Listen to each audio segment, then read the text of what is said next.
বিশ্বাস করেন ভাই, যখন নাকি আমার ভিডিও দেখে ভাই 100-200 ভিউ হয়, 2-3টা করে লাইক যায় ভাই, খুব কষ্ট লাগে ভাই। আমি জানি না ভাই আমি কি অপরাধ করছি যে আমার এই ভিডিও কেউ দেখ পাইছে না। একটা আজকাল মানুষ যে কোনো আজকে যদি একটা আমরা যদি যে কোনো একটা ভিডিও বানাই, তাতে ভিডিও ভাইরাল হয়ে যায়, কত লাইক হয় ভাই। আমি ভাই জানি না ভাই আমার ভিডিওতে কি লাইক হয় না ভাই, খুব কষ্ট লাগে ভাই যখন নাকি ভিডিও দেখি ভাই। মন চায় না ভাই ভিডিও করতে, ঠিক আছে ভাই, মন চায় না আর টিকটক চালাই। তার চেয়ে ভাই টিকটক তো আমি সব জায়গাতে আমি আপলোড দিতাম ভাই।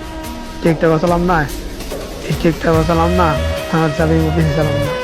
আমাদের কষ্ট, বন্ধু বান্ধব ছিল আমার কষ্ট দিল, নাই কোনো বন্ধু বান্ধব, নাই কোনো গার্লফ্রেন্ড, মানে খালি হলে আমার কষ্ট হয়ে যায়।